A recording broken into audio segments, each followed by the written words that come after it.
Hey everyone, welcome back to career in action. लगन आपकी advice हमारी। This is Shilpa Saroj and आज के इस वीडियो में आप सभी का बहुत बहुत स्वागत है। सो देखो, आज के इस वीडियो में हम क्या डिस्कस करेंगे।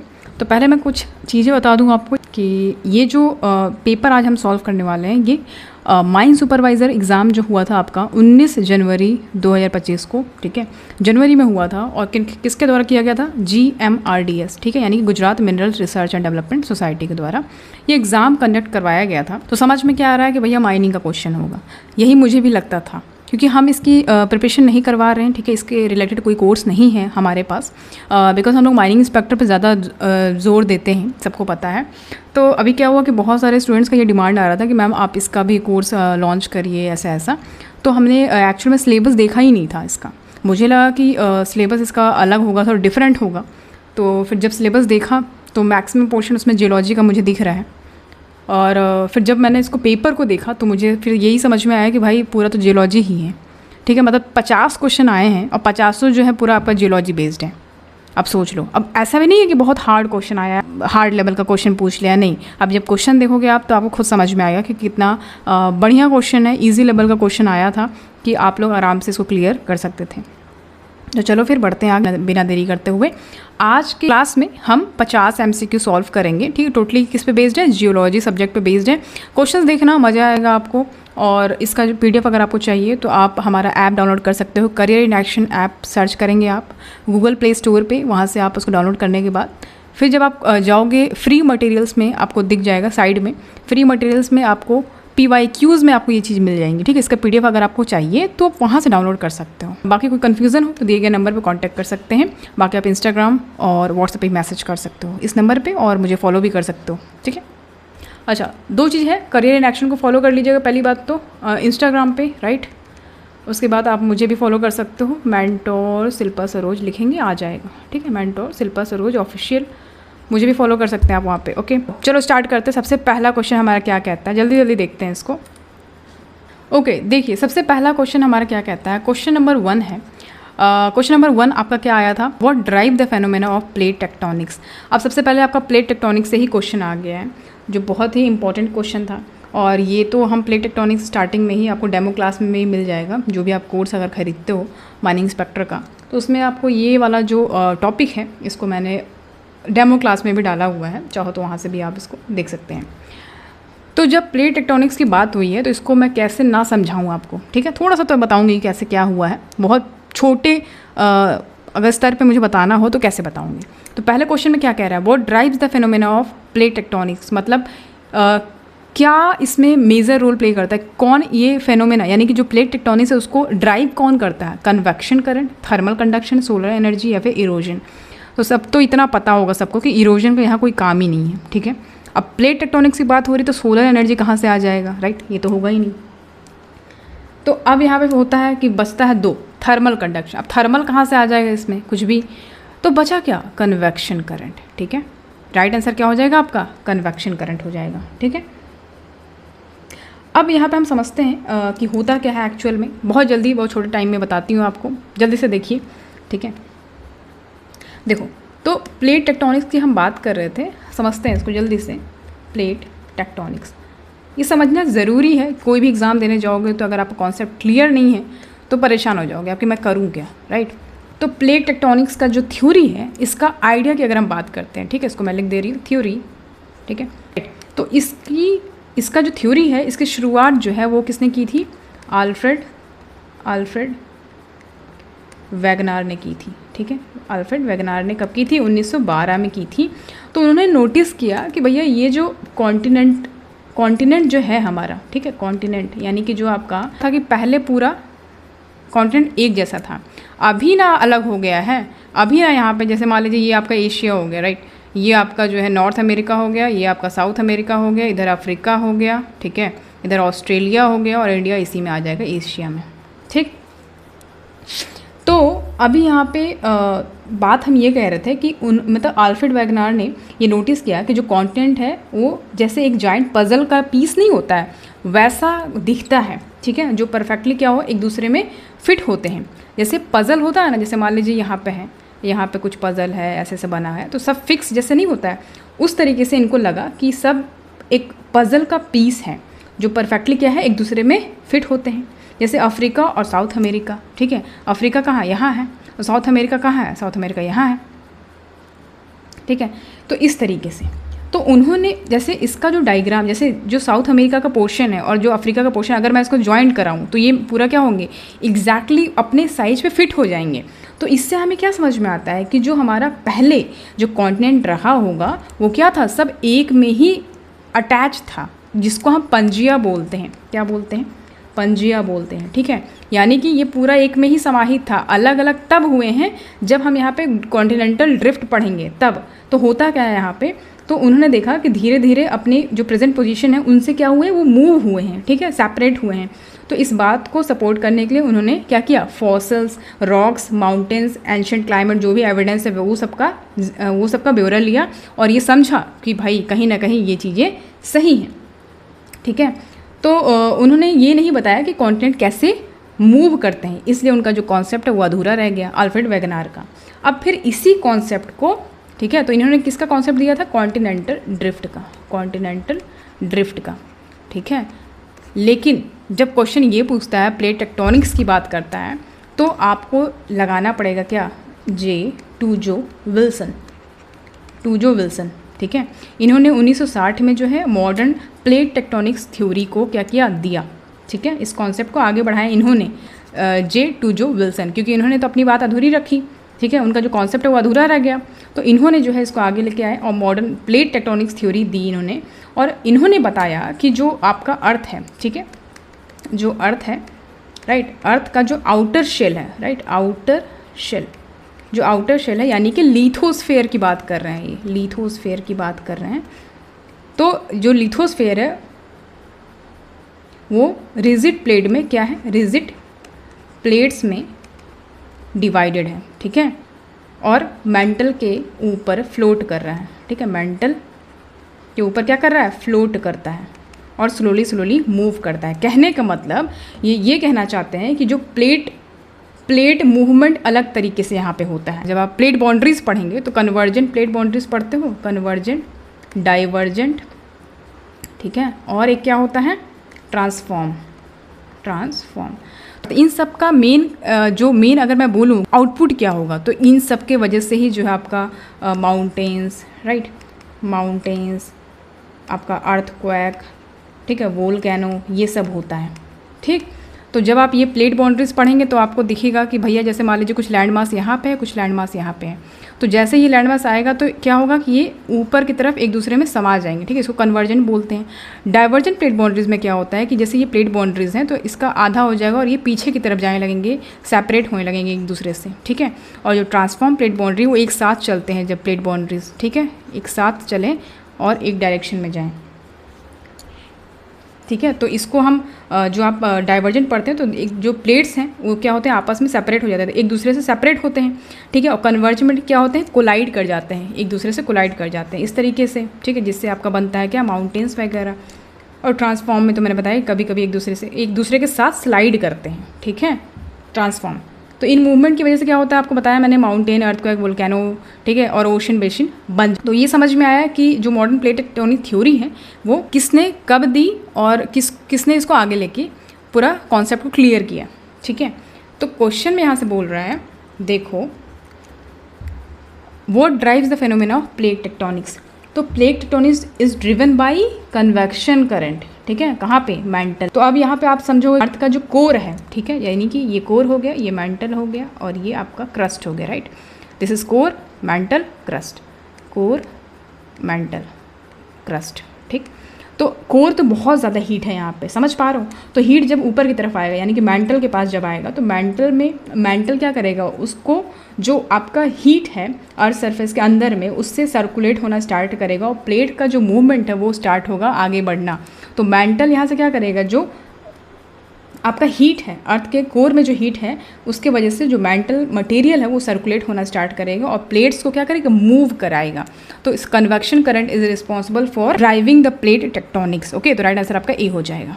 चलो आगे बढ़ें। आगे देखिए क्वेश्चन नंबर 2 कहता है the Indo Gangetic plains are located between. अब देखो ये बहुत बढ़िया क्वेश्चन है। इंडो गैंगटिक प्लेन्स कहाँ पे लोकेटेड है? Deccan plateau, Narmada valley, Deccan plateau and Himalaya, Himalayan peninsular India या फिर हिमालयन नर्मदा वैली। जब भी इंडो गैंगटिक प्लेन्स की बात आती है तो आपके दिमाग में पहली बात तो हिमालय आना चाहिए और पेनिनसुलर इंडिया आना चाहिए, ठीक है। यहीं पे लोकेटेड है आपका इंडो गैंगटिक प्लेन्स, ठीक है, हिमालय एंड पेनिनसुलर इंडिया। तो जब हम मैप बनाते हैं ना, फटाक से मैं दिखाती हूँ कहाँ कौन सा एरिया कवर होता है एक्चुअल में। तो जब हम मैप बनाते हैं लाइक वाइज, ठीक है, तो आपका जो ये वाला हिस्सा है ना, जैसे हम बात करते हैं ये पूरा हिस्सा यहाँ से यहाँ तक, ये पूरा एरिया जो है लाइक ये वाला पूरा एरिया, ये इंडो गैंगटिक प्लेन बोलते हैं इसको, ठीक है। तो इसको कहाँ से कहाँ तक है लोकेटेड है ये क्वेश्चन में कह रहा है। तो हिमालय पूरा यही रीजन हो गया, हिमालय दिस वन, ठीक है। और उसके बाद पेनिनसुलर इंडिया बोल रहा है, तो पेनिनसुलर इंडिया यहाँ से पूरा नीचे का एरिया पूरा कवर हो जाएगा, ठीक। चलिए क्वेश्चन नंबर 3 है विच of the following is the oldest mountain range in India. अब देखिए ये बहुत बढ़िया क्वेश्चन है, कई बार ये क्वेश्चन आया हुआ है, मैं बताई भी हूँ कि ओल्डेस्ट माउंटेन रेंज जब भी क्वेश्चन पूछे तो कुछ नहीं, चुपचाप अरावली लगा देना है, ठीक है। अरावली जो है अरावली सबसे ओल्डेस्ट माउंटेन रेंज है, ओके। ये इंपॉर्टेंट क्वेश्चन है, कई बार एग्जाम में आया हुआ है, तो इसको ध्यान रखेंगे। अच्छा नेक्स्ट आ जाइए आप, विच of the flowing river has the largest basin in India. Question में कह रहा है which river has the largest basin in India, ठीक है। कौन सा रिवर का लार्जेस्ट बेसिन है, मतलब पूरे इंडिया में अगर हम बात करें तो गंगा, कावेरी, साबरमती या फिर इंदस। राइट आंसर क्या हो जाएगा? गंगा, ऑब्वियसली, ठीक है। लार्जेस्ट बेसिन किसका है भारत में? कौन से रिवर का? गंगा का है, ठीक है। मतलब अप्रॉक्स अगर मैं बोलूँ तो 8.6 लाख स्क्वायर किलोमीटर कवर करता है और बहुत ही डेंस पॉपुलेशन और फर्टाइल प्लेन को यहाँ पे कवर करते हुए जाता है, ठीक है, गंगा। क्वेश्चन नंबर 5 है सुनामीज आर। सुनामी की बात हो रही है तो अगेन यहाँ पे बहुत इंपॉर्टेंट है।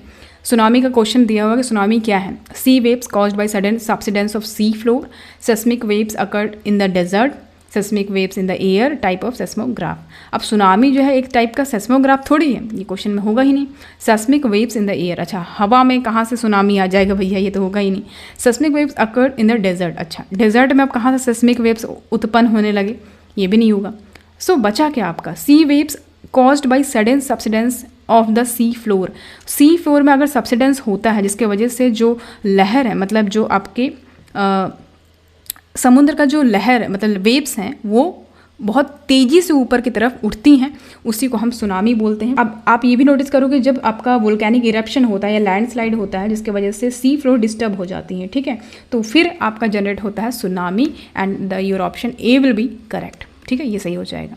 चलिए आ जाते हैं क्वेश्चन नंबर 6 पे। The oldest rock tends to be found, the oldest rock tends to be found, option दिया हुआ है in the interior of ocean basin, on the margin of ocean basin, in the interior of continent, along the margin of continent. तो question क्या है? Oldest rock tends to be found, जो सबसे oldest rock होता है वो कहाँ पे पाया जाता है? ओशन बेसिन के इंटीरियर में या फिर मार्जिन में, या कॉन्टिनेंट के इंटीरियर में या फिर कॉन्टिनेंट के मार्जिन में, ठीक है। तो राइट आंसर क्या हो जाएगा? इन द इंटीरियर ऑफ कॉन्टिनेंट, ठीक है, कॉन्टिनेंट के इंटीरियर में जो है सबसे ओल्डेस्ट रॉक्स पाया जाता है। ये इंपॉर्टेंट है, हो सकता है क्वेश्चन में आपको देखने को मिले, ठीक है। ओल्डेस्ट रॉक का मतलब यहाँ पे क्या कह रहा है? क्रैटन्स, ठीक है। तो यूजुअली अगर हम इनकी बात करें तो ये कहाँ पे प्रिजर्व हैं? कॉन्टिनेंटल के इंटीरियर में, ठीक, कॉन्टिनेंट्स के इंटीरियर में आपको देखने को मिलेगा, जैसे कि आपका कैनेडियन शील्ड में देखने को मिलेगा ये कनाडा, ठीक है, कैनेडियन शील्ड। तो टेक्टोनिकली तरीके से ये स्टेबल है वहाँ पे, तो ये एक एविडेंस हमें पता चलता है इससे, ठीक है। चलो आगे बढ़ते, क्वेश्चन नंबर 7 देखो। Approximately how old are the oldest continental rocks. अब यहाँ पे ओल्डेस्ट कॉन्टिनेंटल रॉक बोल रहा है कि कितना पुराना है approximately. 50 million years old, 250 million years, 1 billion या फिर 4 बिलियन ईयर्स ओल्ड। तो इसका राइट आंसर क्या हो जाएगा? देखो ओल्डेस्ट कॉन्टिनेंटल रॉक की बात हुई है तो ये जो है कितना पुराना है? तो 3.8 से लेके 4 बिलियन ईयर्स ओल्ड है ये, ठीक है। तो राइट आंसर आपका 4 बिलियन ईयर्स ओल्ड हो जाएगा। और ज़्यादातर ये कहाँ पे आपको देखने को मिलेगा, कहाँ पाया जाता है ये? ग्रीनलैंड और कैनेडियन शील्ड एरियाज़ के आसपास, ठीक है, यहाँ पे देखने को मिलेगा आपको, ठीक है। ग्रीनलैंड तो जान ही रहे हो आप, ठीक है। और ग्रीनलैंड जैसे अगर मान लीजिए यहाँ पे ग्रीनलैंड है तो इस साइड में आपका कनाडा है, ठीक है। तो यहाँ पे और यहाँ पे आपको ओल्डेस्ट कॉन्टिनेंटल रॉक्स का एविडेंस देखने को मिलेगा। Now come to question number 8। The Indo Australian plate generally moves toward. अब इंडो ऑस्ट्रेलियन प्लेट जो है जनरली किधर मूव करते हैं, मतलब नॉर्थ, साउथ, ईस्ट, वेस्ट। इंडो ऑस्ट्रेलियन प्लेट की बात हो रही है, ठीक है। तो इंडो ऑस्ट्रेलियन प्लेट जो है वो नॉर्थ की तरफ मूव करते हैं, राइट। तो ये इंपॉर्टेंट है, ये तो बिल्कुल रटना ही चाहिए, रट ही लो इसको, क्योंकि रटना इसलिए है क्योंकि अभी कॉन्सेप्ट समझना पड़ेगा इसके लिए। क्यों? क्योंकि यहाँ पे अभी मैं समझाऊंगी तो देखो समझ में आ जाए तो अच्छी बात है। अब यहाँ पे क्या है कि देखो, जैसे मैं बात करूँ यहाँ पे इंडो ऑस्ट्रेलियन प्लेट, जैसे मान लीजिए यहाँ पे इंडो ऑस्ट्रेलियन प्लेट है, ठीक है। तो ये ऊपर नॉर्थ कहाँ है, नॉर्थ किधर होता है, ईस्ट, वेस्ट, नॉर्थ, साउथ, ठीक है। तो नॉर्थ ऊपर है, तो ये ऊपर जो है यूरेशियन प्लेट है, ठीक है, यूरेशियन प्लेट। अब जैसे मान लीजिए यहाँ पे यूरेशियन प्लेट है, तो इंडो ऑस्ट्रेलियन प्लेट जो है ये ऊपर की तरफ मूव कर रहा है और जाके कोलाइड करेगा किसके साथ, यूरेशियन प्लेट के साथ कोलाइड करेगा। जब ये कोलाइड करेगा इसके साथ तो किसका फॉर्मेशन हो जाएगा, माउंटेन्स का, हिमालय, ठीक है, हिमालय का फॉर्मेशन होगा। तो ये क्वेश्चन में आता है कि जो इंडो ऑस्ट्रेलियन प्लेट है और जब यूरेशियन प्लेट के साथ कोलाइड करते हैं तो किसका फॉर्मेशन होता है, तो हिमालय का फॉर्मेशन होता है, इंपॉर्टेंट है।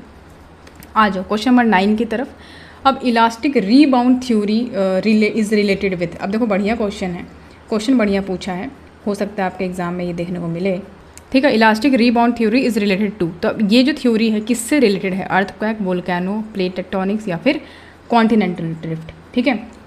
तो इसको मैं आपको बताती हूँ, समझाती हूँ। तो होता क्या है यहाँ पे देखो, elastic rebound theory, right, elastic rebound theory, कुछ पॉइंट्स देख लेते हैं। तो ये जो एक साइंटिस्ट थे, क्या नाम था उनका, एच.एफ. रीड, ठीक है, एच.एफ. रीड, इनके द्वारा जो है 1910 में ये थ्योरी दी गई थी। तो हुआ क्या कि सैन फ्रांसिस्को में, ठीक है, सैन फ्रांसिस्को की बात करें, ठीक है, सैन फ्रांसिस्को में अर्थक्वेक आता है 1906 में, ठीक है। क्या आता है, अर्थक्वेक, राइट, अर्थक्वेक आता है, भयानक।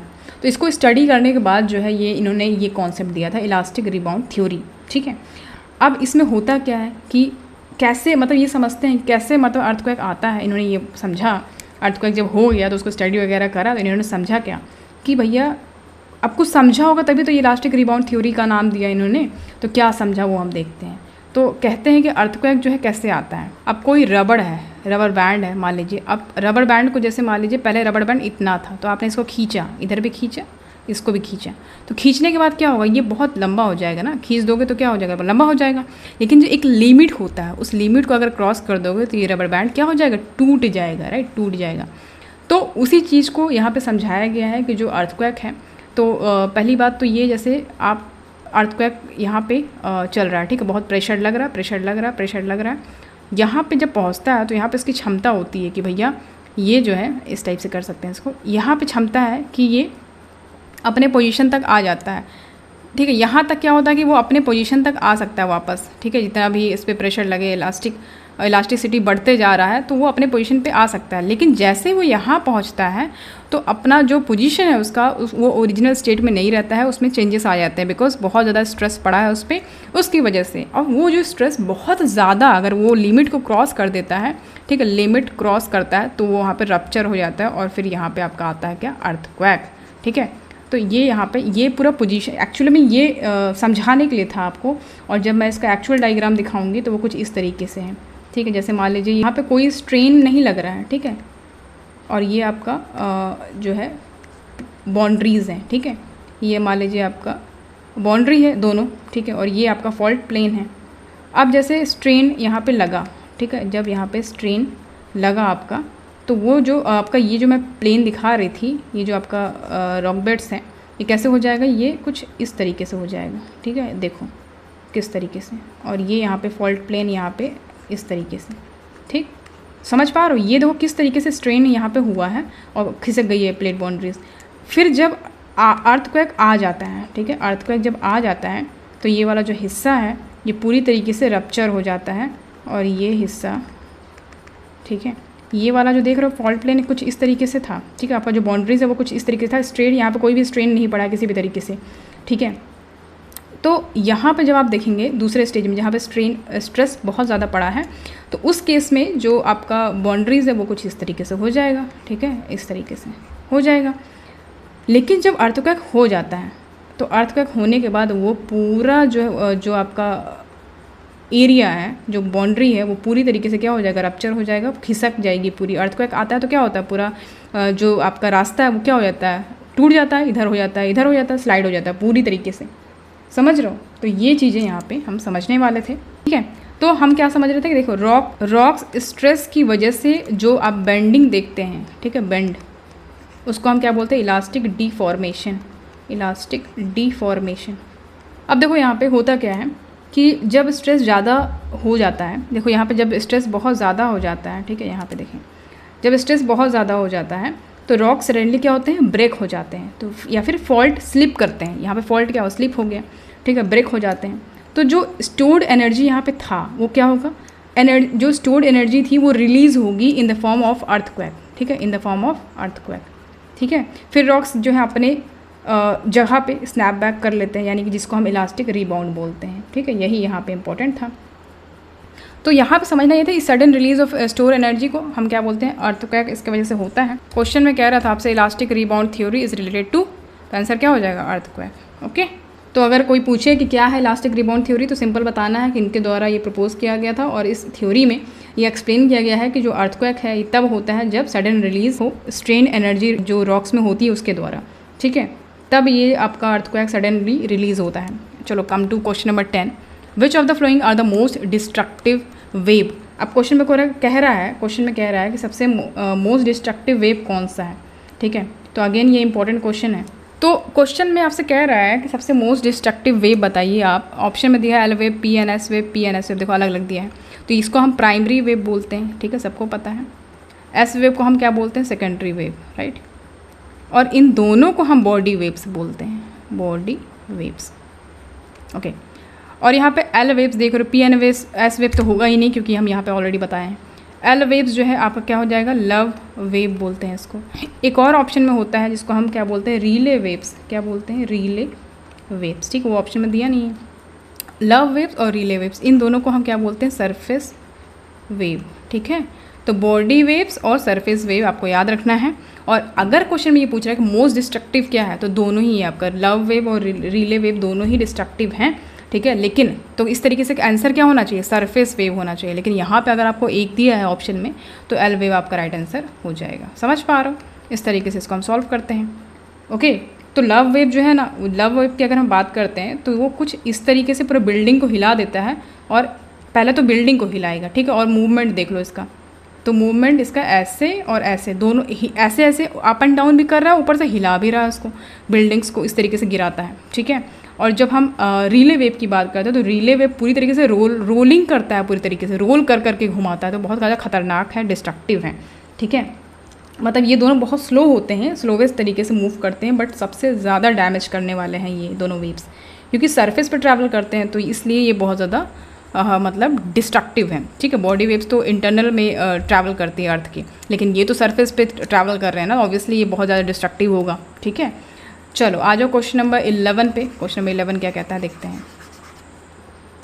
क्वेश्चन नंबर 11 कहता है the internal structure of earth can be understood by. जो अर्थ का जो इंटरनल स्ट्रक्चर है वो हम कैसे स्टडी कर सकते हैं, resistivity study, seismic wave study, gravity study, deep drilling. Question 11 क्या कहता है आपका। तो क्वेश्चन 11 में ऑब्वियस सी बात है, जो अर्थ का इंटरनल स्ट्रक्चर है उसको हम कैसे अंडरस्टूड कर सकते हैं। जाहिर सी बात है, हम क्या पढ़ेंगे, सेस्मिक वेव्स पढ़ेंगे, उसका स्टडी करेंगे, ठीक है, किस तरीके से मूवमेंट हो रहा है वेव्स का। तो seismic wave study will be the right answer, ठीक है। इसको आप एलिमिनेशन मेथड से भी यूज़ कर सकते हो। ग्रेविटी स्टडी करोगे नहीं, डीप ड्रिलिंग तो करोगे नहीं, रेसिस्टिविटी स्टडी भी नहीं करने वाले हो, तो seismic wave study right answer हो जाएगा। क्वेश्चन नंबर 12 कहता है, क्या कहता है, S and P waves are referred as. अब देखो ऊपर हम ऑलरेडी समझाएं आपको कि एस एंड पी वेव्स को हम क्या कहते हैं, body wave, surface wave, internal, longitudinal, नहीं। तो बॉडी वेव्स कहते हैं क्या, बिल्कुल कहते हैं। सेकेंडरी एंड प्राइमरी वेव्स को हम बॉडी वेव्स कहते हैं। अगर यहाँ पे एल एंड रीले वेव दिया होता तब हम सरफेस वेव बोलते हैं, ठीक है। तो सरफेस वेव होगा ही नहीं, इंटरनल वेव नहीं होता है कुछ। लॉन्गिट्यूडनल वेव्स जो है इसको हम क्या बोलते हैं, लॉन्गिट्यूडनल वेव्स को हम किसको बोलते हैं, प्राइमरी वेव्स को बोलते हैं, ठीक है। और अगर यहाँ पे सेकेंडरी वेव दिया होता तो इसको हम ट्रांसवर्स वेव बोलते हैं, ओके। आ जाइए क्वेश्चन नंबर 13 देखिए। क्वेश्चन नंबर 13 कहता है about 90% of earth is made up of 4 elements which are. तो 90% जो अर्थ है वो किससे, 4 एलिमेंट से मिलके बना हुआ है। अगेन बहुत इंपॉर्टेंट क्वेश्चन है। ये आपका पूरा मुझे लगता है कि पूरा जीके चेक कर रहा है कि आप कितना ज़्यादा अवेयर हो अपने आसपास की चीज़ों से या जनरल नॉलेज की चीज़ों से। ठीक है, तो कहीं ना कहीं जियोलॉजी में ऐसे भी चीज़ें आती हैं, जो फैक्ट्स आते हैं जो आपको डेली वर्ल्ड से आपको अवगत कराता है, तो वही क्वेश्चन पूछ रहा है। तो 90% जो अर्थ है हमारा 4 एलिमेंट से मिलके बना हुआ है, वो कौन कौन से हैं। ठीक है, इसका राइट आंसर आपका क्या हो जाएगा, इसका राइट आंसर आपका हो जाएगा iron, oxygen, silicon, magnesium. Right, यही 4 तो हैं, है ना। 90% जो अर्थ का हमारा मास है वो आयरन, ऑक्सीजन, सिलिकॉन और मैग्नीशियम से मिलके बना हुआ है, जो सिलिकेट मिनरल्स बनाते हैं। ठीक है, इतना आपको याद रखना है, ये राइट आंसर हो जाएगा। चलो आ जाओ क्वेश्चन नंबर 14 पे। The composition of upper mantle is, जो अपर मेंटल कंपोजिशन है उसको हम क्या बोलते हैं। ठीक है, granitic composition, basic composition, ultramafic composition या फिर felsic composition. Another important question, बढ़िया क्वेश्चन है, आ सकता है भाई कोई भी। देखो जियोलॉजी का कोई भी एग्जाम होने वाला है, माइनिंग इंस्पेक्टर का एग्जाम ले लो, ये तो माइनिंग सुपरवाइजर का एग्जाम है, तो देखो उसमें पूछ सकता है। तो बिल्कुल इसको प्रैक्टिस करके जाना। इसका PYQs मैं अपलोड कर दूंगी, और भी जो पूरा है बहुत बढ़िया क्वेश्चन दिया हुआ उसमें, मतलब exact to the point question पूछा हुआ है। ऐसा नहीं कि बहुत ज़्यादा कंफ्यूज कर रहा है, आपको घुमा रहा है, समझ में नहीं आ रहा क्या लिखना है, क्या करना है, तो वैसा नहीं है। बहुत ही to the point accurate question पूछा जाता है। ठीक है, प्रैक्टिस करते जाना, मज़ा आएगा आपको। तो इसका राइट आंसर क्या हो जाएगा, अपर मेंटल जो पार्ट है उसमें उसका किसका कंपोजिशन है, किससे मिलकर बना हुआ, तो अल्ट्रामैफिक कंपोजिशन से पूरा मिलके बना हुआ है। ठीक है, अल्ट्रामैफिक। तो अब जैसे कि यहाँ पर अपर मेंटल की बात हुई है, तो मेनली इसमें होता क्या है, इसमें होता है आपका पेरिडोटाइट। ठीक है, पेरिडोटाइट ये क्या है, एक ultramafic rock rich ultramafic rock है, जिसमें आपका ओलिविन, ठीक है, और पायरोक्सीन होता है। तो क्या इंडिकेट करता है कि इसमें हाई कंटेंट है आपका किसका, Mg का और Fe का। ठीक है, तो ये इंपॉर्टेंट है, ये क्वेश्चन आपसे पूछ सकता है। Now come to question number 15, which planet has the highest density. अब किस प्लैनेट में का हाईएस्ट घनत्व है, डेंसिटी है, तो अर्थ, वेनस, मर्करी, जुपिटर। अगर ये क्वेश्चन आता है ना तो बढ़िया क्वेश्चन है, पूछ सकता है आपसे। तो सबसे ज़्यादा डेंसिटी वो क्या है, मर्करी का है। कौन से प्लैनेट का, मर्करी। तो इसको तो मुझे लगता है कभी कोई लगाएगा ही नहीं कि मर्करी होगा। लोग सोचेंगे कि भाई जुपिटर बड़ा, जुपिटर लगा दो। ठीक है, तो जुपिटर जो है मोस्टली गैसेस से मिलकर बना, तो गैस तो हल्का होता है ना, तो ये होगा ही नहीं। तो बचा क्या, फिर आपका मर्करी हुआ। ठीक है, मर्करी जो है हाईएस्ट डेंसिटी है, और मतलब अर्थ से ज़्यादा। ठीक है, अर्थ से ज़्यादा, क्योंकि इसका जो इसमें जो है लार्ज मेटलिक कोर प्रोपोर्शन ज़्यादा रहता है। ठीक है, मेटलिक कोर ज़्यादा देखने को मिलता है, इसका प्रोपोर्शन ज़्यादा है इसमें, इसीलिए ये हाई डेंसिटी रखता है। ठीक है, तो मर्करी राइट आंसर हो जाएगा। अब आ जाओ क्वेश्चन नंबर 16 पे। Himalaya mountain building activity begin. अब हिमालय माउंटेन का बनना स्टार्ट कब हुआ, मतलब समय पूछ रहा है आपसे। 65 million years ago, 80 million years, या फिर 100 मिलियन ईयर्स, या फिर 120 मिलियन ईयर्स एगो। तो इसका राइट आंसर आपका क्या हो जाएगा, 65 मिलियन ईयर्स एगो जो है इसका एक्टिविटी स्टार्ट हो गया था, हिमालय का फॉर्मेशन होना। राइट, लाइक हिमालय का फॉर्मेशन। ठीक है, इंपॉर्टेंट है, क्वेश्चन आ सकता है इससे। तो इंडियन और यूरेशियन प्लेट। ठीक है, तो वहाँ पे जो इंडियन और यूरेशियन प्लेट, ठीक है, इंडियन यूरेशियन प्लेट, और ऊपर मैंने इंडो ऑस्ट्रेलियन भी बताया था। तो इंडो यूरेशियन प्लेट्स का जब कोलिजन होता है तब आपका क्या फॉर्मेशन होता है, हिमालय का फॉर्मेशन होता है। ये इंपॉर्टेंट क्वेश्चन है, कई बार आया हुआ है ये एग्जाम में। ठीक है, तो यंग फोल्ड माउंटेन का फॉर्मेशन होता है, ये भी ध्यान रखेंगे आप। हिमालय का फॉर्मेशन तो होता है, लेकिन जब इंडियन और यूरेशियन प्लेट जब कोलाइड करते हैं तो यंग फोल्ड माउंटेन का फॉर्मेशन होता है। ये क्वेश्चन में आता है कई बार।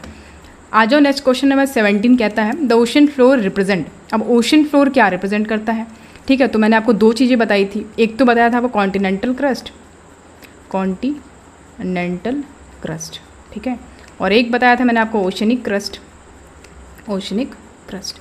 तो मैंने आपको बताया था कि ये आपका हो गया जहाँ आपका लैंड वाला एरिया, ठीक है, जैसे मान लीजिए ये लैंड वाला एरिया हो गया, और ये इधर जो है सी है आपका, सी पानी है इधर, ठीक, ऐसे करके। तो इसको हम क्या बोलेंगे, इसको हम कॉन्टिनेंटल क्रस्ट बोल सकते हैं, और ये जो है आपका ओशनिक क्रस्ट है, ठीक है, ओशनिक क्रस्ट, ठीक। तो कह रहा है कि ओशन फ्लोर रिप्रेजेंट, जो ओशन फ्लोर यानी ओशनिक क्रस्ट की बात हो रही है, ओशन फ्लोर में ओशन फ्लोर क्या रिप्रेजेंट करता है, सियाल, सीमा, नाइफ या फिर अनसर्टेन। अब इसका मतलब क्या है, सियाल का मतलब सिलिका प्लस एल्यूमिनियम, ठीक है, इसका कंपोजिशन कह रहा कि है। या फिर सीमा का मतलब सिलिका प्लस मैग्नीशियम, ठीक है। या फिर नाइफ कह रहा है यानी कि निकल प्लस आयरन। तो इसका राइट आंसर क्या हो जाएगा, तो देखो भैया ओशन फ्लोर ज़्यादातर किससे मिलके बना हुआ है, पहले तो हम ये जान लेते हैं, ठीक है। तो जो ओशन फ्लोर है यानी कि इसकी बात हो रही है, इसको मैं अच्छे से बना देती हूँ तो मज़ा आएगा थोड़ा सा। ये हो गया आपका ओशन फ्लोर, ठीक है। और ये हो गया आपका ग्राउंड वाला हिस्सा, ठीक। थोड़ा सा इसको ग्रीन कर देते हैं ऊपर का लेयर, अब ठीक है।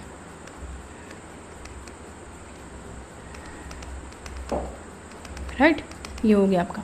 तो अब यहाँ पे जो ओशन फ्लोर है, लाइक ये वाले की बात हो रही है, ओशन फ्लोर, राइट। तो ओशन फ्लोर की जब हम बात कर रहे हैं तो ओशन फ्लोर किससे मिलके बना हुआ है आपका, सिलिका प्लस मैग्नीशियम, ठीक है। तो इसको हम क्या बोलते हैं, सिलिका प्लस मैग्नीशियम यानी कि सीमा, ठीक है। क्या बोलते हैं, सीमा, ठीक है। यही क्वेश्चन मैं आपसे पूछ रहा, सिलिका प्लस मैग्नीशियम। तो ये बेसाल्टिक रॉक को क्या करते हैं, बेसाल्टिक रॉक को रिप्रेजेंट करते हैं, ठीक। याद रहेगा इतना। या तो आपसे ये पूछ सकता है कि ओशन फ्लोर किसको रिप्रेजेंट करते हैं, तो यहाँ पे बेसाल्टिक रॉक भी दे सकता था, ये पूछ सकता था, ठीक है। और इसका उल्टा भी पूछ सकते थे, कॉन्टिनेंटल क्रस्ट की अगर हम बात करें वो क्या रिप्रेजेंट करते हैं, तो वो क्या रिप्रेजेंट करते हैं, सियाल को रिप्रेजेंट करते हैं। सिलिका प्लस एल्यूमिनियम से मिलके बना हुआ है आपका कॉन्टिनेंटल क्रस्ट। समझ में आया, देखो 2 क्वेश्चन मैंने बता दिया आपको, या तो ये पूछ सकता है, राइट, इंपॉर्टेंट है। अब हम आगे बढ़ते हैं, क्वेश्चन नंबर 18 पे आते हैं। ये डायग्राम बना दिया, मिटाने का मन कर नहीं रहा है, चलो मिटा ही देते हैं, क्या करेंगे। क्वेश्चन नंबर 18 कहता है mixture of the rock type derive from both the ocean and continental plates is called.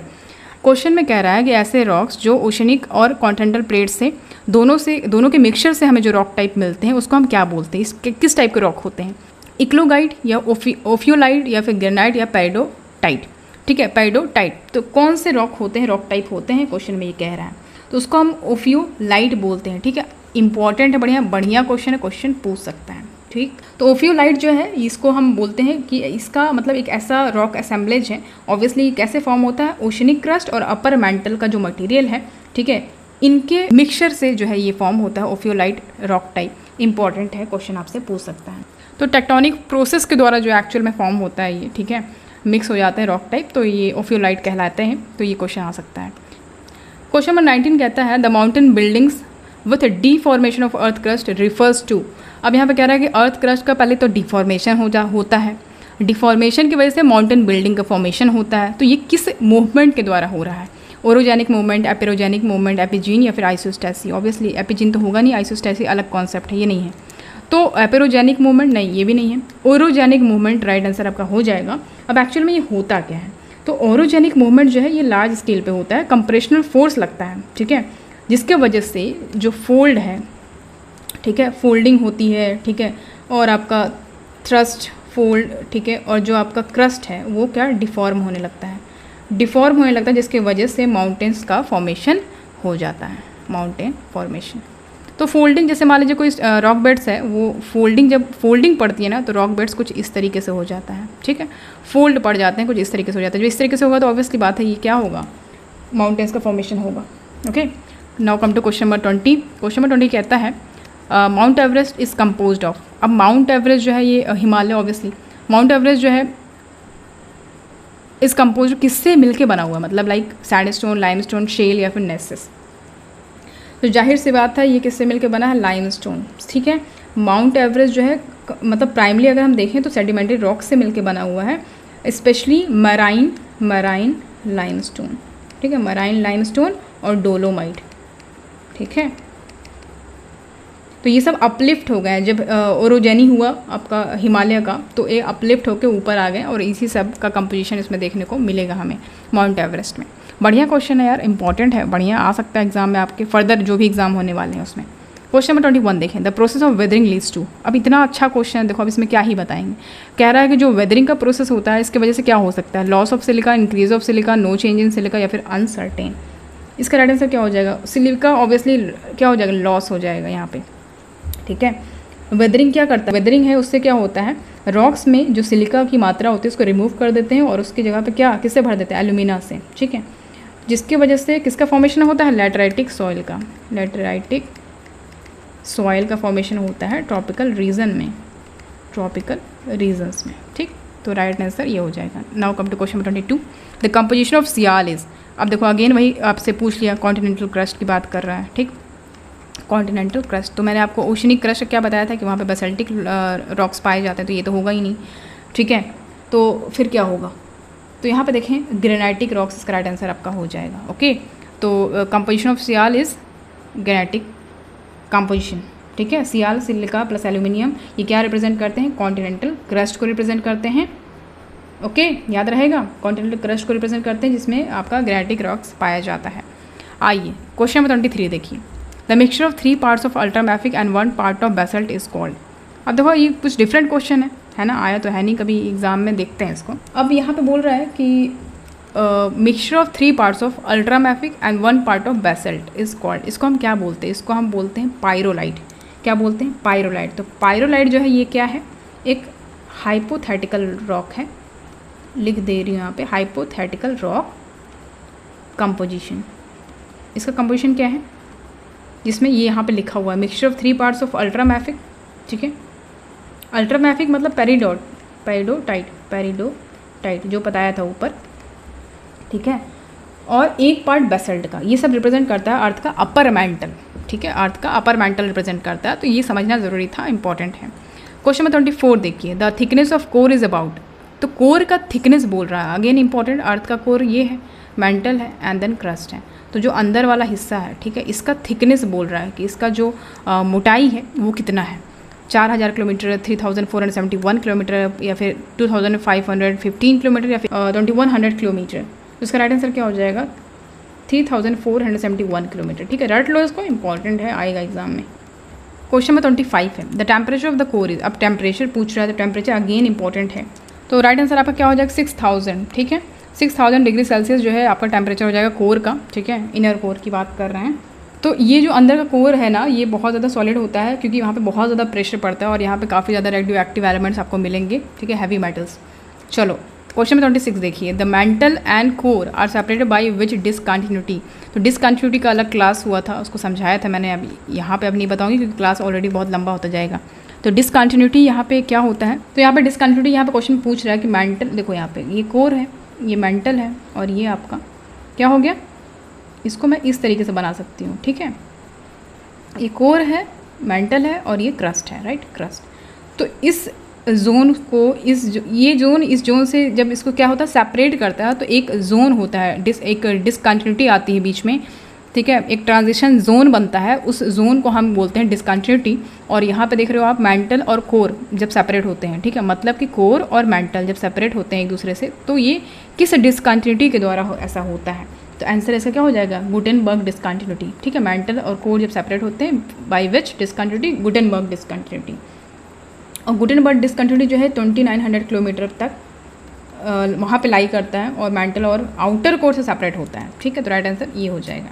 अब देखो रैपिड डिसकंटिन्यूटी का पूछ लिया, डायरेक्ट क्वेश्चन पूछ लिया है कि मतलब पहले तो ये पूछा Gutenberg and then Repetti discontinuity पूछा है कि ये कितने डेप्थ पे पाया जाता है, रैपिड डिसकंटिन्यूटी, ठीक है। तो रैपिड डिसकंटिन्यूटी की बात करेंगे तो ये यहाँ पे देख लो, मेंटल के विदिन होता है, तो मतलब 950 किलोमीटर डेप्थ पे ये पाया जाता है। तो राइट आंसर आपका ये हो जाएगा।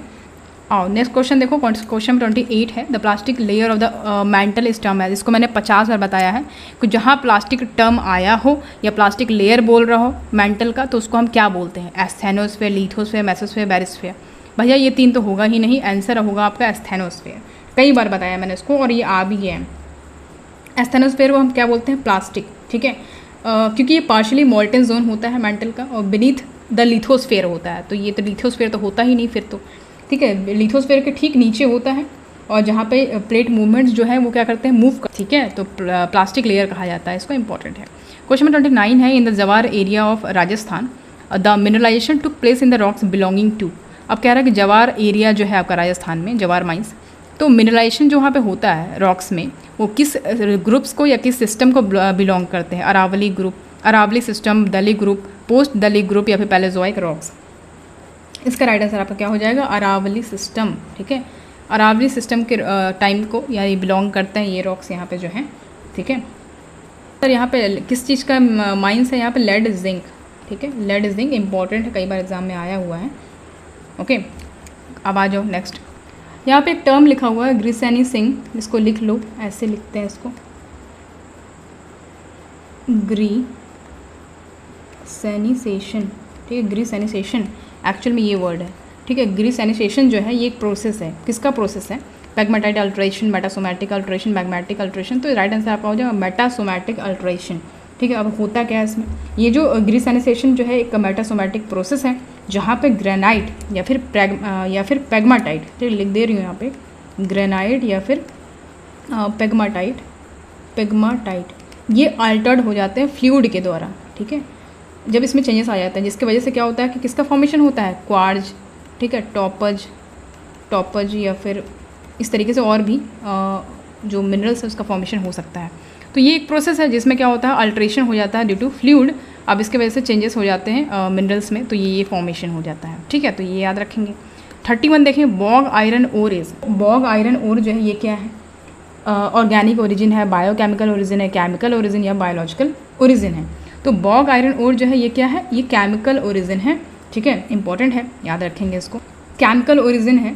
बॉग आयरन जो है कहाँ फॉर्म होते हैं, स्वैम्पी एरिया में। ठीक है, मार्शी लैंड जो होता है वहाँ पे। ठीक है, स्वैम्पी एरिया, दलदल जो एरिया होता है वहाँ पे स्वैम्पी एरिया, क्योंकि यहाँ पे जो है आपका जो हाइड्रोक्साइड है, आयरन हाइड्रोक्साइड, इसका केमिकल प्रेसिपिटेशन होता है ग्राउंड वाटर से, जिसके वजह से ये यहाँ दलदल एरिया में मतलब फॉर्म होता है। तो इस तरीके से तो ये ऑर्गेनिक नहीं हुआ, ये हुआ क्या, ये प्योरली केमिकल ओरिजिन हुआ। ठीक है, तो ये राइट आंसर ये हो जाएगा। क्वेश्चन 32 है, arkose is drive from the disintegration of. कह रहा है कि आर्कोज जो है ये किसके डिसइंटीग्रेशन के बाद फॉर्म होता है, गैब्रो, ग्रेनाइट, अल्ट्रामैफिक या फिर मार्बल। तो इसका राइट आंसर क्या हो जाएगा, ग्रेनाइट। ठीक है, आर्कोज जो है, आर्कोज सैंडस्टोन है। ठीक है, आर्कोज सैंडस्टोन, आर्कोज सैंडस्टोन जो है ये क्या है, फेल्ड्स्पार रिच है, फेल्ड्स्पार है। तो ये टिपिकली प्रोड्यूस होता है किसके द्वारा, ग्रेनाइट का जब वेदरिंग होता है। ठीक है, जिसमें आपका क्वार्ज और फेल्ड्स्पार होता है, वही मैं बता रही हूँ, क्वार्ज और फेल्ड्स्पार होता है। तो इसका जब वेदरिंग हो जाता है तो आर्कोज सैंडस्टोन फॉर्म होता है। ठीक है, तो वही क्वेश्चन पूछ रहा है कि आर्कोज हम डिराइव तो कर लेंगे, लेकिन किसका डिसइंटीग्रेशन होता है, ग्रेनाइट का। ठीक है, ग्रेनाइट का डिसइंटीग्रेशन होगा तब। चलो क्वेश्चन नंबर 33 देखिए, cement in a detrital sedimentary rock is. अब सीमेंट जो है कह रहा है कि सीमेंट जो डेट्रिटल सेडिमेंट्री रॉक में होता है उसको क्या बोलते हैं, प्री डिपोजिशनल होता है, पोस्ट डिपोजिशनल या फिर सेंट डिपोजिशनल या फिर अनसर्टेन। इसका राइट आंसर हो जाएगा पोस्ट डिपोजिशनल। सीमेंटेशन जो है वो क्या है, एक डाइजेनेटिक प्रोसेस है। ठीक है, सीमेंटेशन एक डाइजेनेटिक प्रोसेस है जो आफ्टर डिपोजिशन फॉर्म होता है। ठीक है, सेडिमेंट्स जो आपके सेडिमेंट्स होते हैं उनको बाइंड कर देता है, जैसे कि आपका सिलिका, कैल्साइट, आयरन ऑक्साइड, ये सब इनको बाइंड अप कर देता है और ये आफ्टर डिपोजिशन फॉर्म होता है सीमेंटेशन। तो क्वेश्चन में यही बोल रहा है कि cement in detrital sedimentary rocks is post depositional, not pre depositional. ठीक है, क्योंकि आफ्टर डिपोजिशन होता है ना, इसलिए पोस्ट। क्वेश्चन में 34 है, अलास्काइट्स आर द ग्रेनाइट कंटेनिंग। इसमें क्या होता है, मतलब अलास्काइट्स में क्या होता है, ये तो ग्रेनाइट्स हैं। ठीक है, क्या होता है इसमें, क्वार्ज होता है, क्वार्ज एंड अल्कली फेल्ड्स्पार होता है, क्वार्ज अल्कली प्लैजियोक्लेज फेल्ड्स्पार या क्वार्ज एंड प्लैजियोक्लेज फेल्ड्स्पार, क्या होता है इसमें। ठीक है, तो 34 का राइट आंसर आपका क्या हो जाएगा, अल्कली और क्वार्ज एंड अल्कली फेल्ड्स्पार होता है इसमें। ठीक है, तो यहाँ पे देखिए अलास्काइट्स की बात कर रहे हैं, तो ये जो है ये क्या है, ग्रेनाइट है। ठीक है, समझ में आ रहा है। तो मेनली इसमें क्वार्ज अल्कली फेल्ड्स्पार होता है और कुछ मतलब बहुत कम, या फिर हम ये कह सकते हैं कि इसमें मैफिक मिनरल्स नहीं होते हैं, मतलब बहुत कम होते हैं, बहुत कम मात्रा में ये कह सकते हैं। चलो क्वेश्चन 35 देखिए, by area which of the flowing occupies the largest percentage of the earth crust. तो इसमें से बोल रहा है कि एरिया के हिसाब से अगर हम देखें तो लार्जेस्ट परसेंटेज जो अर्थ क्रस्ट का है कौन कवर करता है, ऑक्यूपाई करता है, कॉन्टिनेंटल, ट्रांजिशनल क्रस्ट या ओशनिक क्रस्ट या फिर कुछ नहीं। तो ऑब्वियस सी बात है ओशनिक क्रस्ट जो है ये ज़्यादा हिस्सा कवर करता है परसेंटेज की मात्रा में अगर हम देखें तो, मतलब 71% जो है आपका ओशनिक क्रस्ट कवर कर रहा है। समझ रहे हो, जो मेनली क्या होता है, बेसल्टिक नेचर का होता है। ठीक, कॉन्टिनेंटल क्रस्ट की बात करें तो 29% है, ध्यान रखिएगा इसको। क्वेश्चन में 36 है, the most characteristic rock type of island arc system is. अब मोस्ट कैरेक्टरिस्टिक रॉक टाइप बोल रहा है कि आइसलैंड आर्क सिस्टम का क्या है, एंडेसाइट, ग्रेनाइट, बेसाल्ट, ब्लूस्किस्ट। तो राइट आंसर आपका क्या हो जाएगा, राइट आंसर आपका हो जाएगा एंडेसाइट। ठीक है, most characteristic rock type of island arc system. Island arc system की बात कर रहे हो, तो आइसलैंड आर्क की बात करें तो ये सबडक्शन जोन में फॉर्म होता है एक्चुअल में, और ज़्यादातर यहाँ पे मतलब इन्हीं का डोमिनेशन होता है, मतलब एंडेसाइट रॉक्स का, क्योंकि ये जो है वोल्केनिज्म के द्वारा होता है। ठीक है, इसके वजह से राइट आंसर ये हो जाएगा। क्वेश्चन में 37 है, the first movement of Himalaya orogeny led to the emplacement of. अब यहाँ बोल रहा है कि जो पहला मूवमेंट है हिमालय ओरोजेनी का, तो उससे क्या कौन सा ट्रैप देखने को आपको मिलता है। तो पहला जो मूवमेंट है वो है आपका टर्शियरी फोल्डिंग, ठीक है, और थ्रस्टिंग। तो सैलो बेसिन में आपको ये जो मोलैस लिखा हुआ है, मोलैस के आगे आप यहाँ पे फेसिस लिख सकते हैं या डिपॉजिट्स लिख सकते हैं। ठीक है, मोलैस फेसिस यानी कि मोलैस डिपॉजिट्स बनते हैं सैलो बेसिन में, जिसमें आपका कॉन्ग्लोमेरेट, सैंडस्टोन, शेल वगैरह मिलता है। तो पहली बात तो ये है कि ये आपका राइट आंसर हो जाएगा, फर्स्ट मूवमेंट की बात कर रहा है। ठीक है, राइट आंसर आपका सी हो जाएगा। अब यहाँ पे जो सिलेट ट्रैप दिया हुआ है, ठीक है, और डक्कन ट्रैप जो दिया हुआ है, ये वोल्केनिक रॉक्स हैं, तो अर्ली आपका क्रिटेशियस पीरियड में देखने को मिलता है। और राजमहल ट्रैप जो दिया हुआ है ये इग्नियस है। ठीक है, इग्नियस है, तो वोल्केनिक तो है नहीं, तो ये फर्स्ट हिमालय मूवमेंट में नहीं आएगा। तो इस तरीके से इसको आप थोड़ा ध्यान रखें, राइट आंसर आपका ये होगा। क्वेश्चन में 38 है, most of the physiographic feature of India were shape during which era. अब कह रहा है कि जो फिजियोग्राफिक फीचर्स है इंडिया के टर्म्स में, इंडिया की बात हो रही है कि जो most of the physiographic features जो इंडिया का है वो शेप हुआ है किस एरा में शेप हुआ है। ठीक है, मतलब बना है पूरी तरीके से, प्री कैम्ब्रियन, पैलेओजोइक, मेसोजोइक, सेनोजोइक। ठीक है, बढ़िया क्वेश्चन है, क्वेश्चन आ सकता है, इंपॉर्टेंट तो है ही। तो इसका राइट आंसर आपका क्या हो जाएगा, सेनोजोइक हो जाएगा। क्या हो जाएगा, सेनोजोइक। ठीक है, ज़्यादातर किस एरा में बना है, सेनोजोइक एरा में। ओके, क्वेश्चन में 39 है, hot spring deposit of CO3 has been known as. अब हॉट स्प्रिंग बोल रहा है, हॉट स्प्रिंग डिपॉजिट, CO3 मतलब क्या है आपका, कैल्शियम कार्बोनेट। ठीक है, कैल्शियम कार्बोनेट। तो इसको हम क्या बोलते हैं, कैल्सीटूफा, ट्रैवर्टीन या सेंटर या एरागोनाइट। तो इसको हम बोलते हैं ट्रैवर्टीन। ठीक है, ट्रैवर्टीन बोलते हैं इसको। तो ये क्या है, ये एक फ्रेश वाटर CaCO3 डिपॉजिट है जो हॉट स्प्रिंग्स के आसपास फॉर्म होते हैं प्रेसिपिटेशन के द्वारा। ठीक है, या केव्स के आसपास फॉर्म होते हैं, तो ध्यान रखेंगे इसको, ये राइट आंसर हो जाएगा। आगे बढ़ें, क्वेश्चन में 40 है, विच of the following is a non diagnostic property. अब नॉन डायग्नोस्टिक प्रॉपर्टी क्या है, मतलब कि जिससे आप डायग्नोस नहीं कर सकते, ये कौन सा प्रॉपर्टी है, कलर, स्ट्रीक, लस्टर या फिर हार्डनेस। तो राइट आंसर क्या हो जाएगा, कलर। ठीक है, ये क्या है, नॉन डायग्नोस्टिक प्रॉपर्टी है। कलर जो है ये मिनरल्स में आप देखोगे तो उसमें डिपेंड करता है, वेरीज करता है ना, कि इम्प्योरिटीज़ कितना है उस हिसाब से वेरी करेगा। और ये क्या है, अनरिलायबल है। जैसे स्ट्रीक, हार्डनेस और लस्टर जो है ये तो डायग्नोस्टिक प्रॉपर्टी हैं, ये तीनों हैं, लेकिन कलर जो है ये नहीं है। तो राइट आंसर आपका कलर हो जाएगा। नेक्स्ट आ जाओ 41 पे, schorl is an aggregate of. अब स्कॉल्ड जो है ये जो है एग्रीगेट है किसका, टॉर्मलिन क्वार्ट्ज का, tourmaline calcite, tourmaline mica, tourmaline feldspar. तो टॉर्मलिन और क्वार्ट्ज का जो है ये क्या है, एग्रीगेट है। ठीक है, ये अलग क्वेश्चन थोड़ा सा इंपॉर्टेंट है। तो टॉर्मलिन की जब हम बात कर रहे हैं, ठीक है, टॉर्मलिन की बात कर रहे हैं, इसका ब्लैक वैरायटी है जिसको हम क्या बोलते हैं, स्कॉल्ड। ठीक, तो कॉमन मिनरल एसोसिएशन जब होता है, मतलब पैग्माटाइट में ये अकर होता है जब क्वार्ट्ज इसमें मिलता है तब। तो इसको याद रखेंगे, ब्लैक कलर का होता है ये। ओके, टॉर्मलिन का ब्लैक वैरायटी है, बस इतना याद रखो। आगे बढ़ते हैं, क्वेश्चन में 42 है, विच of the flowing property is not observe under the ordinary light. ठीक, तो कौन सा प्रॉपर्टी इन चार में से जो ऑर्डिनरी लाइट के अंदर ऑब्जर्व नहीं किया जाता है, कलर, इंक्लूजन या रिफ्रैक्टिव इंडेक्स या फिर प्लियोक्रोइज्म। तो राइट आंसर आपका जो है वो प्लियोक्रोइज्म हो जाएगा। क्यों, क्योंकि प्लियोक्रोइज्म जो है ये विजिबल होता है अंडर पोलराइज लाइट। ठीक है, पोलराइज लाइट के अंदर ही सिर्फ ये विजिबल होता है।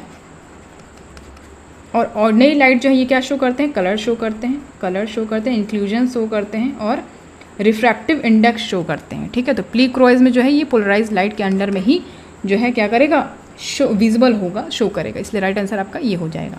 क्वेश्चन नंबर 43 है, mural joints have been found in. देखो अच्छा क्वेश्चन है, अभी आया था हाल ही में, आपका जो CGPSC का एग्ज़ाम हुआ था अभी माइनिंग इंस्पेक्टर वाला, उसमें आया था। तो मुरल जॉइंट्स कहाँ पाया जाता है? इग्नियस सेडिमेंट्री मेटामॉर्फिक रॉक्स में। कहाँ पे पाया जाता है ये? तो ये आपका इग्नियस रॉक्स में पाया जाता है, इंपॉर्टेंट है, ठीक है। इग्नियस रॉक्स में जैसे कि ग्रेनाइट हो गया, क्योंकि ये कूलिंग और कॉन्ट्रैक्शन जब फॉर्म कूलिंग एंड, क्योंकि ये जो है इग्नियस रॉक्स कैसे फॉर्म होते हैं? Cooling and solidification of magma, right, तो उसके द्वारा ही ये फॉर्म होते हैं, इंपॉर्टेंट है। क्वेश्चन नंबर 44 है nummulites were the abundant rock building foraminifera during. तो क्वेश्चन में ये कह रहा है कि ये बहुत ज़्यादा अबंडेंट मात्रा में फोरामिनिफेरा को बिल्डअप कर रहे थे, किस पीरियड में? Silurian, Devonian, Cambrian, Eocene. Nummulites जो है ये एक टाइप का क्या है? फोरामिनिफेरा है, ठीक है, यानी कि सिंगल सेल मैराइन ऑर्गेनिज्म है जो कैल्शियम कार्बोनेट का शेल बनाता है। राइट आंसर आपका जो हो जाएगा वो हो जाएगा ईओसीन पीरियड, ठीक है। तो न्यूमुलाइट्स जो है ये क्या है? लार्ज फोरामिनिफेरा है, फोरामिनिफेरा है, और ये इसको यूज़ किया जाता था as a index fossil of the Eocene period, ठीक है। तैथीस रीजन में पाए जाते हैं स्पेशली, तो ये इंपॉर्टेंट है, ये क्वेश्चन पूछ सकता है आपसे। आ जाओ क्वेश्चन नंबर 45 पे, विच of the following is a fundamental rock unit. अब यहाँ पे देखो बढ़िया क्वेश्चन है, आपसे पूछ रहा है कि कौन सा इस चार में से रॉक का फंडामेंटल यूनिट है। मैंने आपको स्ट्रेटिग्राफी में समझाया था कि भैया याद करो, मैंने आपको समझाया था जियो क्रोनोलॉजी लॉजिक यानी कि टाइम, ठीक है, टाइम यूनिट। और मैंने आपको बताया था क्रोनोस्टैटिग्राफी, राइट, क्रोनोस्टैटिग्राफी यानी कि टाइम रॉक यूनिट, ठीक है, टाइम रॉक यूनिट। और मैंने आपको बताया था लिथोस्टैटिग्राफी, ठीक है, लिथोस्टैटिग्राफी बहुत बार बताया था इसको, ये रॉक यूनिट है, ठीक, ये सब मैंने आपको बताया था। और मैंने इसको समझाया भी था कि किस तरीके से ये मूव करते हैं, और इसको हम देखते हैं। मैंने क्या बताया था आपको? एज, ठीक है, उसके बाद कुछ एज मिलके इपॉक का फॉर्मेशन करते हैं, एंड इपॉक मिलके पीरियड का फॉर्मेशन करते हैं, एंड ये एरा को बनाते हैं, एंड लास्टली ईओन बनता है, ठीक, ये होता है। और फिर इसमें क्या बताया था क्रोनोस्टैटिग्राफी में? स्टेज, ठीक, and then series, and then system, and erathem, and lastly सबसे बड़ा यूनिट इनोथम, ठीक है, ये होता है लिथोस्टैटिग्राफी यानी टाइम रॉक यूनिट, और ये रॉक यूनिट है। रॉक यूनिट में आपको मैंने बताया था कि बेड्स मेंबर, कुछ बेड्स मिलके मेंबर बनाते हैं, मेंबर का फॉर्मेशन करते हैं, और ये मेंबर्स मिलके फॉर्मेशन करते हैं, ठीक है, फॉर्मेशन बनाते हैं। उसके बाद ये मिलके ग्रुप का फॉर्मेशन करते हैं, और ग्रुप मिलके कुछ ग्रुप्स मिलके सुपर ग्रुप का फॉर्मेशन कर देते हैं। क्वेश्चन में आपसे पूछ रहा है कि रॉक यूनिट बताना कि कौन सा फंडामेंटल रॉक यूनिट है, ठीक है। तो हम देखते हैं यहाँ पे रॉक यूनिट यानी कि ये पूछ रहा है, right, beds member formation group super group. देखते हैं जरा यहाँ पे group formation member period. Okay, so यहाँ पे जो आप देख रहे हो ये फॉर्मेशन, तो ये जो है ये आपका क्या हो जाएगा? फंडामेंटल यूनिट हो जाएगा रॉक यूनिट का। तो formation will be the right answer, ठीक, क्योंकि फॉर्मेशन जो है ये प्राइमरी यूनिट कहा जाता है इसको। मैपिंग और अर्थ का जो स्ट्रेटिफाइड रॉक रिकॉर्ड्स है उसको सब डिवाइड करता है, इसलिए इसको ये आपका फंडामेंटल रॉक यूनिट हो जाएगा। ओके, आ जाओ नेक्स्ट क्वेश्चन पे। The first ever land plants appeared during, पहला जो लैंड प्लांट्स अपीयर्ड हुआ है किस पीरियड में? ठीक है, कैम्ब्रियन पीरियड में, डेवोनियन पीरियड में, या फिर सिल्यूरियन पीरियड, या फिर प्री कैम्ब्रियन। तो राइट आंसर आपका क्या हो जाएगा? सिल्यूरियन पीरियड में, ठीक है। कैम्ब्रियन पीरियड से क्वेश्चन आता है कि इसको कौन सा एज कहा जाता है, तो एज ऑफ ट्रिलोबाइट कहा जाता है।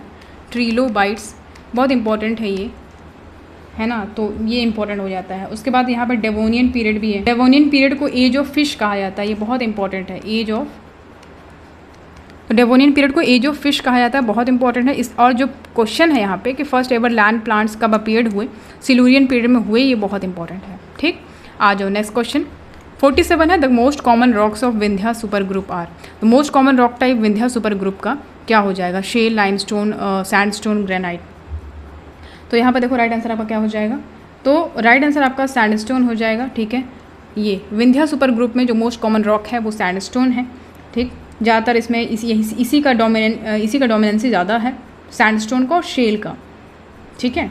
आगे बढ़े क्वेश्चन नंबर 48 देखो। The rocks belonging to Gondwana are of, Gondwana land की बात करें तो यहाँ पे कौन सा रॉक्स ज़्यादा मात्रा में देखने को मिलता है?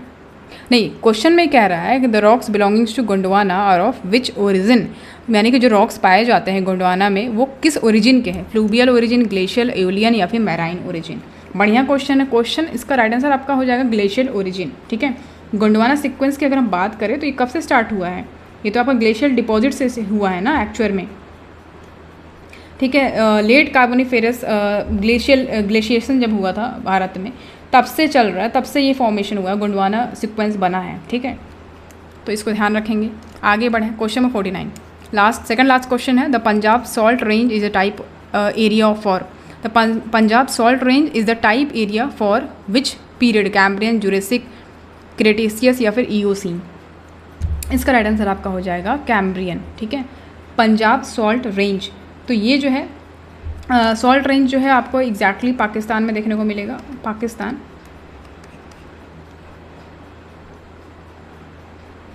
तो ये कैम्ब्रियन स्ट्रेटिग्राफी को दर्शाता है, जहाँ पे आपका फॉसल्स वगैरह जो है ये अर्ली कैम्ब्रियन सिस्टम के टाइम के हैं। ओके, तो ये राइट आंसर इसका हो जाएगा। Next is 50, the intertrappean beds are. अब इंटरट्रैपियन बेड, एक होता है इंट्राट्रैपियन, एक होता है इंटरट्रैपियन। ठीक है, तो इसका राइट आंसर क्या हो जाएगा? इंटरट्रैपियन बेड्स आर ऑफ किस ओरिजिन के हैं? वोल्केनिक, मैराइन, फ्लूविया, लैकेस्ट्रिन ओरिजिन या फिर कॉन्टिनेंटल ओरिजिन। तो फ्लूवियो ऑब्वियसली बात है, फ्लूवियल लैकेस्ट्रिन ओरिजिन के हैं ये। ठीक है, ये जो है जैसे कि इंटरट्रैपियन की बात करें, इंटरट्रैपियन बेड्स, तो ये कहाँ पाए जाते हैं इंटरट्रैपियन बेड्स? इसको मैंने क्लास में काफ़ी बढ़िया तरीके से बताया है। तो ये जो है ये क्या है? सेडिमेंट्री रॉक्स लेयर्स हैं। ठीक है, जैसे कि लाइमस्टोन और मडस्टोन। ये कहाँ पाए जाते हैं? एक्सटेंसिव वोल्केनिक लावा फ्लो जो होता है डेक्कन ट्रैप में, वहाँ पे उसके बीच में पाया जाता है ये इंटरट्रैपियन बेड्स। इंपॉर्टेंट है। अच्छा, अब यहाँ पे इंपॉर्टेंट क्या है कि इंटरट्रैपियन बेड्स जो है ये कब फॉर्म होते हैं, कैसे फॉर्म होते हैं? जब सेडिमेंट्स एक्युमुलेट हो जाते हैं, मतलब लेक्स में, लेक इन्वायरमेंट में, लैकेस्ट्रिन जिसको बोलते हैं, इसलिए यहाँ पे लैकेस्ट्रिन यूज़ हुआ है यहाँ पे। ठीक है, तो लैकेस्ट्रिन लेक में जो ये उस इन्वायरमेंट में वहाँ पे जाके ये एक्युमुलेट हो जाते हैं। ठीक है, और वहाँ पे पॉज हो जाते हैं, बहुत ज़्यादा, मतलब वास्ट एरिया कवर करते हैं। डेक्कन वोल्केनिक इरप्शन जब होता है तो बहुत ज़्यादा मैसिव एरिया कवर करते हैं ये, वहीं पे जाके पूरा डिपॉजिट हो जाते हैं। तो उसको हम क्या बोलते हैं? इंटरट्रैपियन बेड्स, जमाव हो गया वहाँ पे। ठीक है, तो ये आपका राइट आंसर हो जाएगा। और इस तरीके से हमने 50 क्वेश्चन सॉल्व किए हैं। अब मुझे बताओ कि लेवल कैसा लगा आपको क्वेश्चन का, और वीडियो कैसी लगी ज़रूर बताना। उसके बाद से हम इस तरीके से और भी जो एग्ज़ाम हुए हैं आपके वो भी देखते हैं, और कोशिश करते हैं कि गुजरात यानी Gujarat mineral research and development society के द्वारा जो हुआ GMRDS के द्वारा, कोशिश करते हैं कि अभी आने वाले समय में कुछ और वैकेंसी आएगी तो उसका हम लोग कोर्स स्टार्ट करेंगे। फर्स्ट सिलेबस देखना ज़रूरी है कि क्या सिलेबस है आपका, किस तरीके से कवर करना है उसको। फिलहाल ये मुझे बताओ कि ये कैसा लगा आपको पेपर, और कि किनका क्या रिपोर्ट रहा है ये एग्ज़ाम देने के बाद। और एक लाइक ज़रूर कर देना वीडियो के लिए, अगर अच्छी लगी हो, पसंद आई हो तब। ठीक है, ओके। बाकी कोई कन्फ्यूज़न हो तो दिए गए नंबर पर कांटेक्ट कर सकते हैं, और PDF आप डाउनलोड कर लीजिएगा। आज के लिए इतना ही रखते हैं, वीडियो बहुत ज़्यादा लंबा होते जा रहा है। मिलते हैं जल्दी ही आपसे नेक्स्ट क्लास में। आज के लिए इतना ही। Thank you so much for watching. See you at the next class. Thank you.